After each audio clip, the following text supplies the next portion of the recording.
and welcome to another lecture video for Math 141 Statistics at Morton College. I am your instructor, Dr. Scott Spaniel, here once again, and today we're going to start talking about Chapter 10 in the Section 10.1 video lecture. So, the whole idea of Chapter 10, actually, in Chapter 9, we talked about confidence intervals, and that was a good way to get a nice broad spectrum range of where we think the population proportion falls based on what our sample data says. So what we're going to do in Chapter 10, though, is look at if I have a hypothesis, if I think I know what's happening to the value of a parameter, how can I use sample data to either prove or disprove that that's what's happening, at least within a certain level of statistical error. And so that's what we're going to look at in Chapter 10. So you can go ahead and take out your note sheets, which can be found in Blackboard or MyMathLab, depending on your course. And we're going to start looking here at Chapter 10. So the first thing we're going to do is we're just going to, in this first section, we're just going to talk about how hypothesis testing works. And then in sections 2 and 3, we'll talk about how to do hypothesis testing for proportions and means. And then in section 10.5, we'll look at how to determine which of those to use. So here's an example of a time when you could technically use hypothesis testing. So a friend of yours wants to play a simple game in which a coin is flipped. If the coin comes up heads, you win. If it comes up tails, your friend wins. Suppose that the outcome of 5 plays of the game is tails, tails, tails, tails, tails. Is your friend cheating you? In other words, are they using some sort of rigged coin? So the idea of hypothesis testing is, well, there are really one of two options here, right? Either we could have we're going to call our null hypothesis, which is basically the idea of things staying the same or what you would normally expect. So in this case, that would be my friend is not cheating. And then we're going to have an alternative hypothesis. Okay, and in this case, that would be my friend is cheating. Okay? So the idea behind hypothesis testing is we want to know what is the probability of this event occurring given what we know should happen in a fair situation. So what is the probability of what just happened occurring? So when you do that, the next thing you do is you set a value for where you would expect cheating to occur. Like where would you say, okay, I'm going to say my friend is cheating. And we call that the level of significance.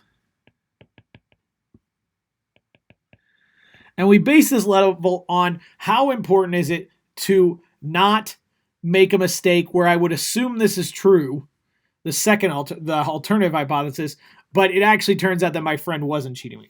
So in a case like this, that might be, there's a couple things we'd want to take into account. If I said my friend is cheating, would the friendship end? Do I care about whether or not the friendship ends that much, right? Is this some person I went to high school with who's just kind of a Facebook friend or a Twitter follower or, something like that, someone that you're not that close with? Or is this someone who's easily offended? Things like that. And so let's say that this is someone we really don't want to offend. So what we could do is, let's say we're going to set this at a 1% chance. Okay, so let's set our level of significance at 1%. So that means we want our probability of this occurring, to be, if we're going to say they are cheating, we want that to be less than 1%. So we want to be, in this case, if our probability is greater than 1%, 0.01, we're going to go with the null hypothesis. If our probability is less than 1%, we're going to go with the alternative hypothesis. So then we calculate the probability. What is the probability of 5 tails in a row? From Chapter 5, we know we can calculate that by simply taking the probability of occurring once to the 5th power.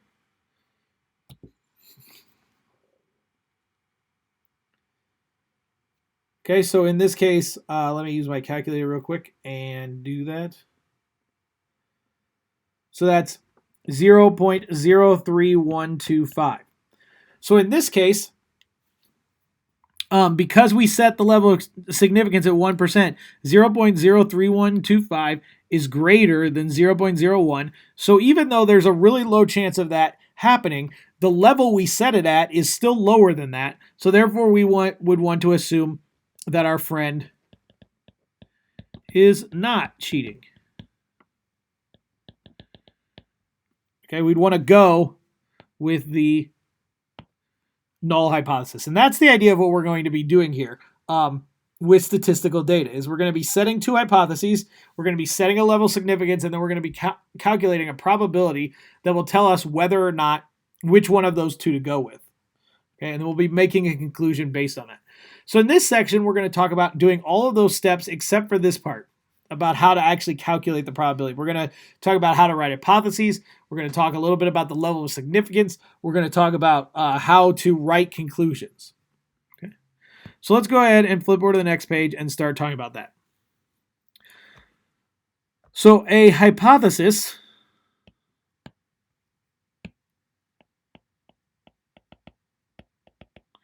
is a statement regarding a characteristic of one or more populations.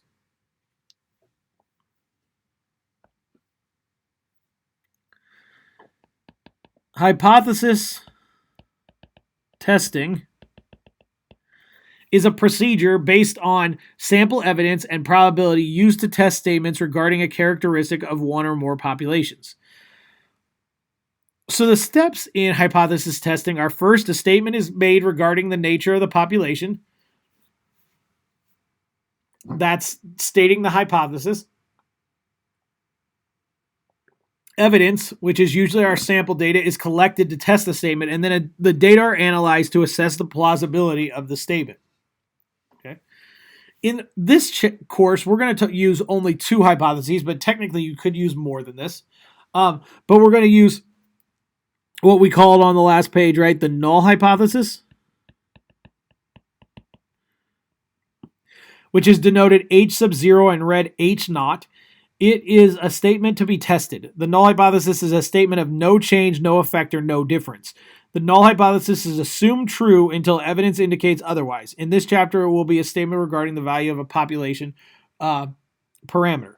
So what we're saying here is, let's say 20 years ago they did a study and they found that 10% of 12-year-olds in America had a cell phone. That would be our null hypothesis.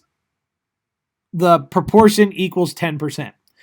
Then what we do for the alternative hypothesis is we make a statement about how we think that's changed. Either we can just say that it's just different.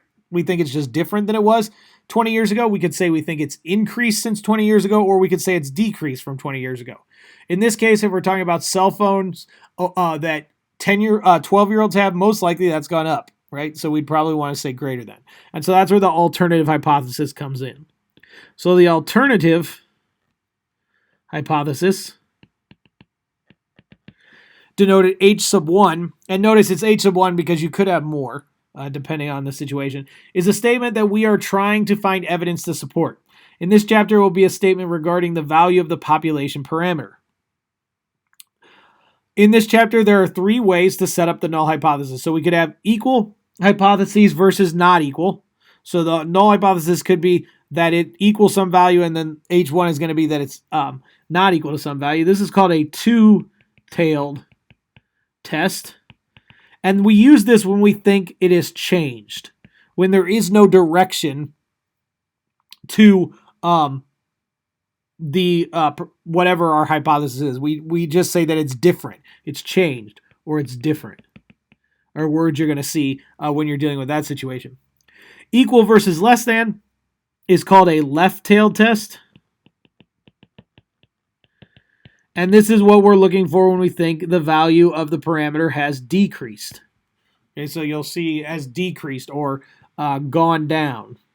Okay, those are phrases you'll see along. There are other options, but those are two pretty common ones. And then the last option is that it's a right-tailed test. This is if we think it has increased or gone up. So those are the three options. Either the value has changed, so we're not saying which direction it's gone. We're just saying it's different than it was before. The value has decreased, it's gone down, or the value has increased. Left and right-tailed tests can also be referred to as one-tailed tests. Okay, so those are our options. So let's try writing some null and alternative hypotheses based on this idea. So in 2007, the standard deviation SAT score on the reasoning test for all students taking the exam was 113. A teacher believes that due to changes in the high school curricula, the standard deviation of math scores has decreased. Okay, so there are a few important things to notice here. One is, what parameter are we talking about? So in this case, we're talking about a standard deviation. The second thing that's important is, what is the value currently, or what was the value? So in this case, that's 113. And then the last thing that's important is, which direction are we going, if at all? So in this case, we're decreasing. So we're going down. So we write our H0 and our H1, and then we put colons. Then we write our parameter. So in this case, our parameter is standard deviation, so that's sigma. Then this top one is always going to be equals 113, right? The null hypothesis is that it stayed the same. And then the alternative hypothesis is either going to be not equal to, greater than, or less than this value of 113. Okay? And in this case, it's decreased. We think it's gone down, so that would be less than 113. Okay? So that's the idea. So let's do one more together, and then I'll have you guys try the last three. So according to the CTIA, the Wireless Association, the mean is what this word should be, mean. Monthly cell phone bill was $49.94 in 2007. A researcher suspects that the mean monthly cell phone bill is different today. So once again, important words here are mean, the value that it was, and which direction, if at all, it's gone. So in this case, H0 and H1. We're talking about the mean, so that would be mu. Okay, so our null hypothesis is always that the mean equals what it started out as, so 49.94. And then the word different means that we're doing two-tailed. So different is not a direction, so that means we just think it's changed. So that is not equal to 49.94. Okay, so that's the idea. So at this point, go ahead and pause the video for a moment and try the other three here.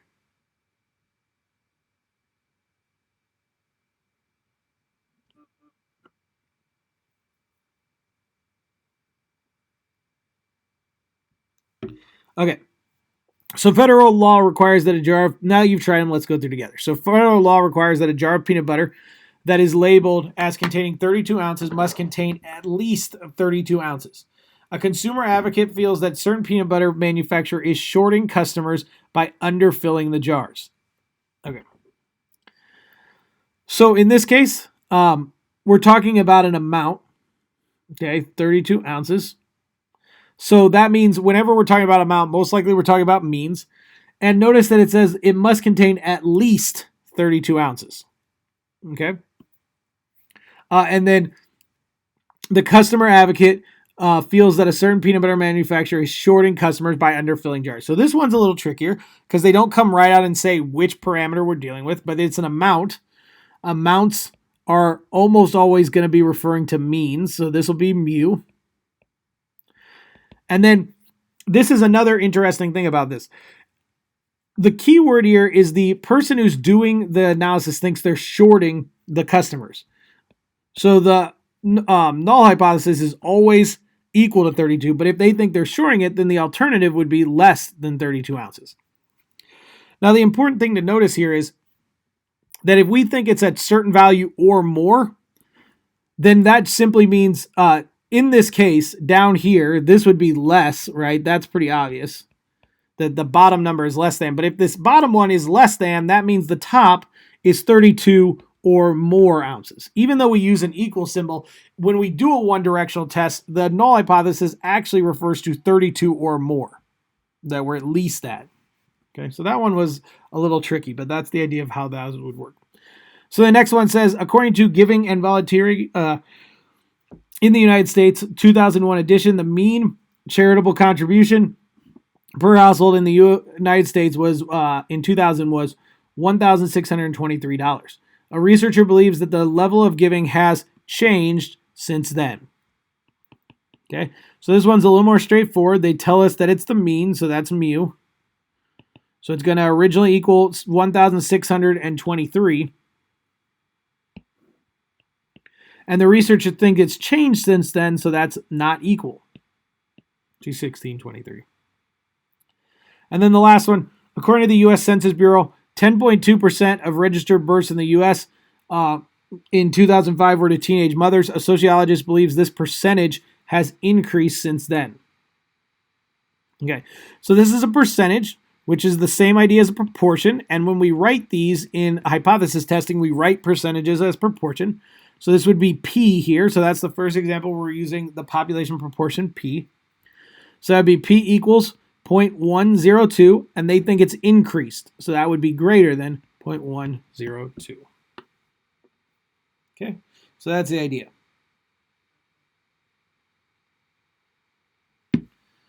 So that's how you write these hypotheses. The next step is talking about the outcomes. So there are 4 basic outcomes in hypothesis testing, and they're all based on the idea of whether or not we reject or do not reject the null hypothesis. Okay, so that's the wording we're going to use here. So we could reject the null hypothesis when the alternative hypothesis is true. So that means if we're rejecting the null hypothesis, we're saying it's false, and only one of these is probably true at a time. So that would be a correct conclusion. So that's this one right here. That's this one right here is number 1. So we rejected the null hypothesis, and the alternative was true. So that's a correct conclusion, right? If we think the null hypothesis is false and the other one is true, that's what should happen. The second option is we could reject the null hypothesis when the null hypothesis is true. Oh, sorry. I'm getting these out of order. We could not reject the null hypothesis when the null hypothesis is true. So that would be this one, number 2, would be the upper left box in this graphic of what we're talking about. And this, once again, would be a correct conclusion. If the null hypothesis is true, we don't want to reject it. Okay, if I say my friend, so to give you examples with the cheating, if we say our friend is cheating and it turns out they are, that would be a correct decision. So that's fine. If we say our friend is not cheating and our friend is not cheating, that would be a good thing to happen as well. So those are the times you would be correct. But there are also 2 options where you could be incorrect. You could reject the null hypothesis when the null hypothesis is true. So we could throw out the null hypothesis when it's true. This would be an error, right? This would be incorrect. So this would be like saying my friend is cheating when they aren't cheating. This is what we call a type 1 error. And then the last option is we could not reject the null hypothesis when the alternative hypothesis is true. That's this last box down here. This would also be incorrect. So if your friend is cheating and you say they're not, then that would be an incorrect decision. And this is called a type 2 error. Okay. Now, one of the things we want to talk about a lot is what is the probability of making these errors? And what we'd like it to be is we'd like the probability of making these errors to be as low as possible within reason. So alpha is the probability of making a type 1 error, and beta is the probability of making a type 2 error. In general, we are more concerned with making a type 1 error. It is worse in almost every case to throw out the status quo when the status quo is actually true. And that's what a type 1 error would be, is if we reject the status quo when it's actually true. And this is called the level of significance. So for example, with the cheating, a type 1 error would be calling, so type 1 error would be calling your friend a cheater when they're not. And a type 2 error would be assuming your friend is not cheating when they are. Now, as you can see, neither of these is a great option, but one of these would definitely allow your friendship to continue, and the other one would not. Okay, so that's why we worry more about a type 1 error, because staying with the status quo is almost always better than when it's wrong than not doing the opposite. And so that's why we usually worry about this type 1 error. Now, that's not always the case, and both of these are still errors, so they're still not great. It's kind of the lesser of two evils kind of thing. So that's why we're going to worry about a type 1 error. So when we set our level of significance, that's what we're worried about, is we're trying to avoid a type 1 error. So we're setting that probability. So what we want to do then on the last 2 pages here is talk more about stating conclusions and this idea of a type 1 error. So let's run through those 2 ideas. So in 2007, the standard deviation SAT score of a reasoning test for all students taking the exam was 113. A teacher believes that due to changes in the high school curricula, the standard deviation of SAT math scores has decreased. The null hypothesis is rejected. Okay, so just as a reminder, the null hypothesis here was that sigma equals 113, and the alternative hypothesis was that sigma is less than 113. That's the problem we did earlier. So the statistical analysis we're going to learn how to do in sections 2 and 3 is going to allow us to figure out this statement, okay, whether or not we reject the null hypothesis. So the question is, how do I write a conclusion based on whether or not we reject the null hypothesis? Well, for every problem, there are 2 options for what the conclusion could look like. So the way they would look is there is or is not sufficient evidence to suggest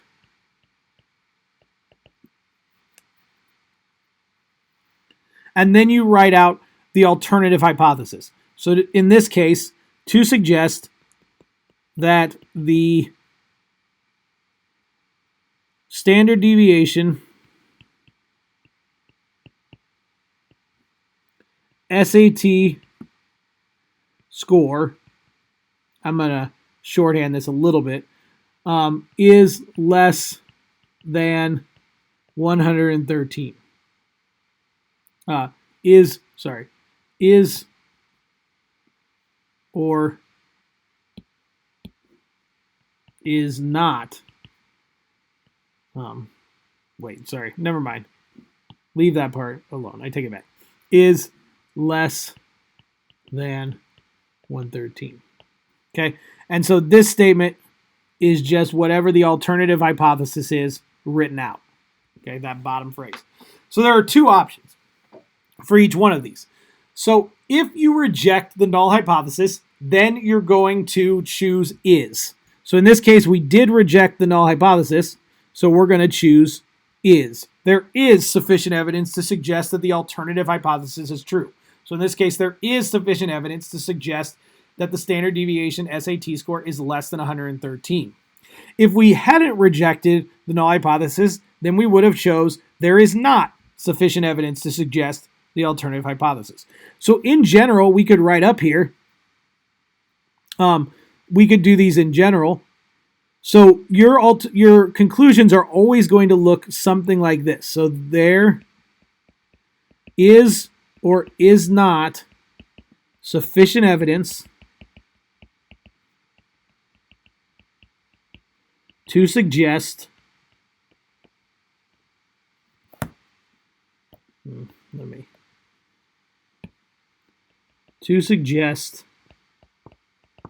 H1. Okay? And notice, and so depending on if you reject H naught, the null hypothesis, then you're going to choose is, and if you do not reject age not, then you're going to choose is not. And there's other, so all your conclusions will look something like this. There's slightly different wording that means the same things. But there's some important words here. Because we're using probability to make these determines, that's why we say sufficient evidence to suggest. Notice we didn't say the word prove. We didn't say that the alternative hypothesis is definitely the case. We're saying that the evidence suggests that the alternative hypothesis is true or false or is not. Okay, and that's the key. And the other key is you want to make sure you're writing out your alternative hypotheses when you're doing. Now, you guys are doing this whole class. You're doing these problems mostly online. So you're just going to have to choose the correct one, but they're all going to fit this basic pattern. So if we look at the second one here, according to the CTIA, the Wireless Association, the mean monthly cell phone bill was $49.94 in 2007. A researcher suspects that the mean monthly cell phone bill is different today. The null hypothesis is not rejected.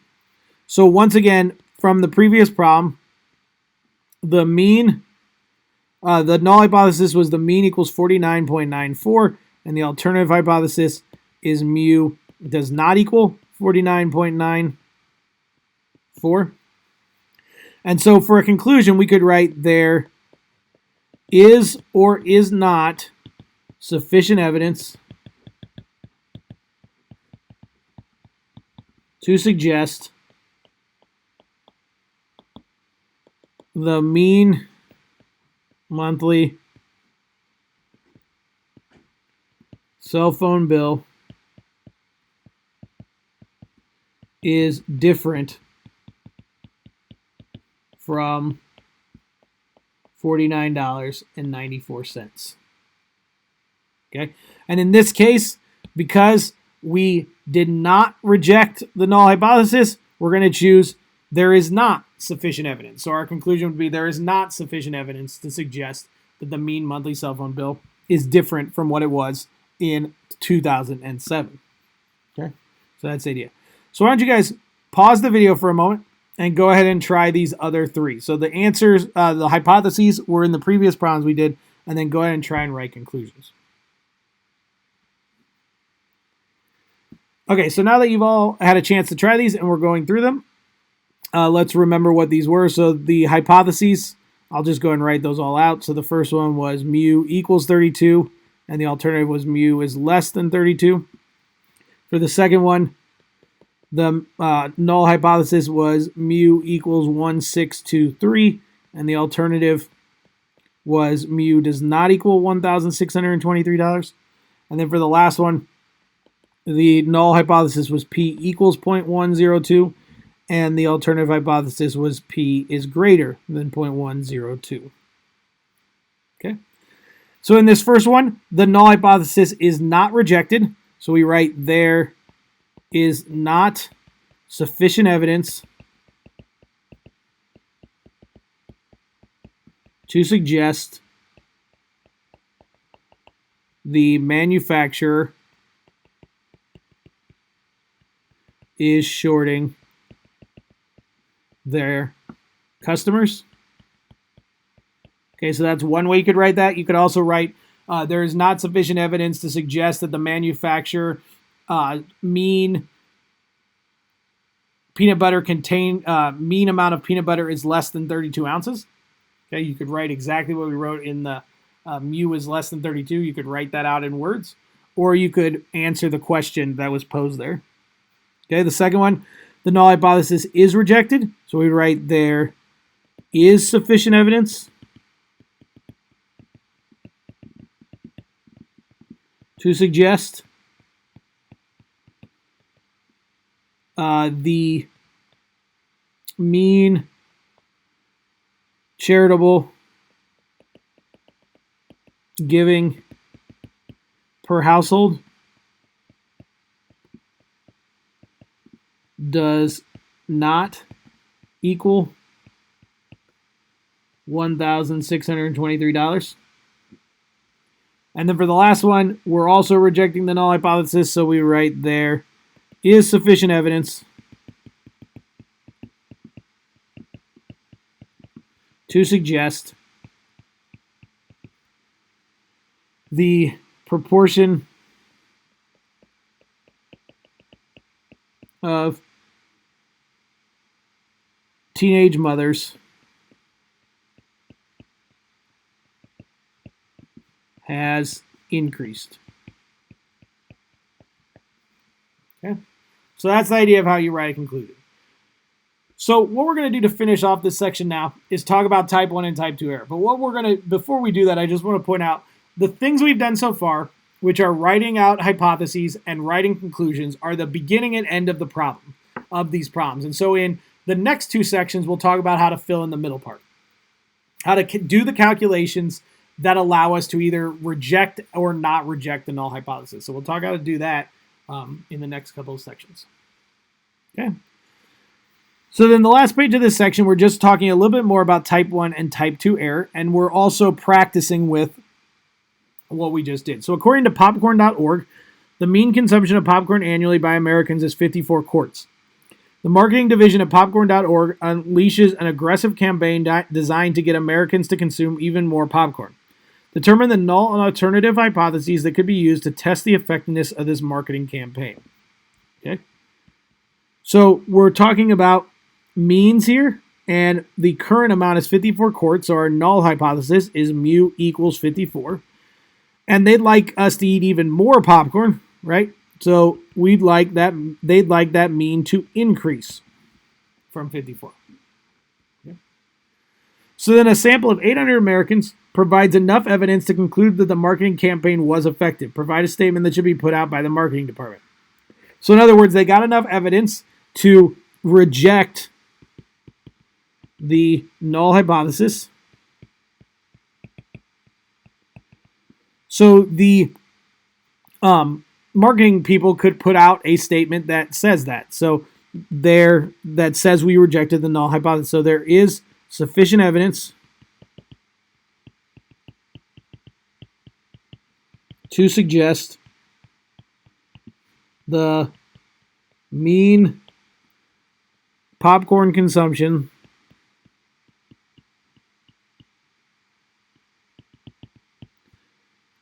by Americans is more than 54 quarts per year. Okay, so there's another example of conclusion. Now let's talk about errors. So suppose, in fact, the mean annual consumption of popcorn after the marketing campaign is 53.4 quarts. Okay, so the actual value is 53.4 quarts.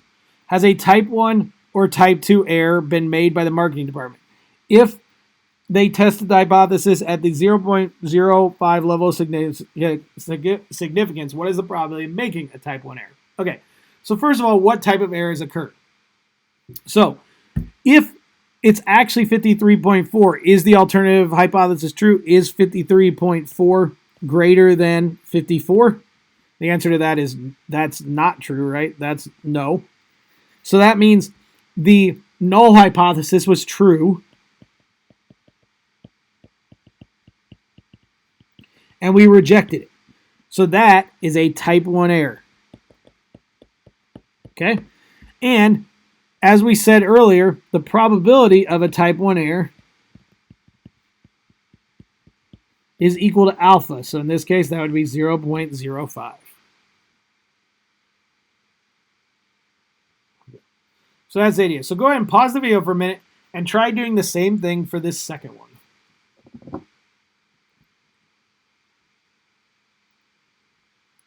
Okay, so now that you've had a chance to try one of these, let's go ahead and go through this one together. So according to the Center for Disease Control and Prevention, in 2005, 15.2% of 10th grade students had tried marijuana. The Drug Abuse and Resistance Education DARE program underwent several major changes to keep up with technology and issues facing students in the 21st century. After the changes, a school resource officer thinks that the proportion of 10th grade students who have tried marijuana has decreased from the 2005 level. Determine the null and alternative hypothesis. Okay, so H naught, the null hypothesis,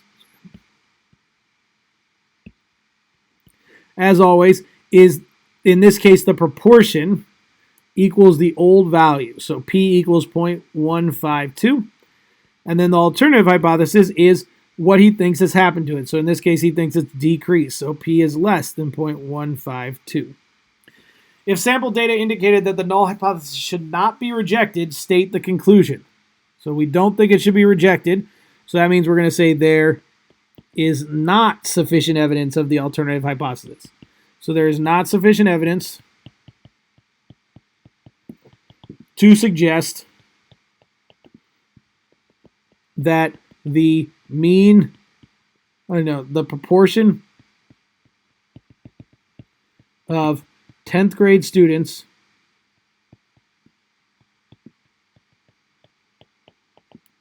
who have tried marijuana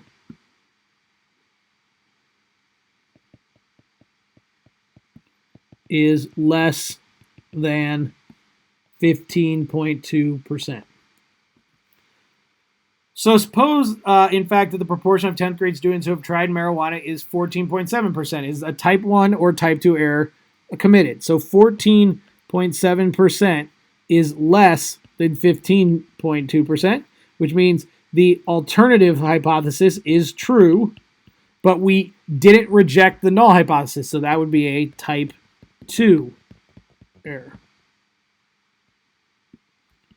Unlike what I just did there, which is a spelling error. Okay, so type 2 error. Okay, so that's it for today and for this section. So next time, like I said, when we get together for the next video, we will start talking about how to actually do these calculations. How do we determine whether or not we reject or do not reject the null hypothesis? So have a good one. Make sure you're doing all your homework and quizzes. And if you have any questions, feel free to contact me by email or through Remind. And as always, I'll see you next time for section 10.2.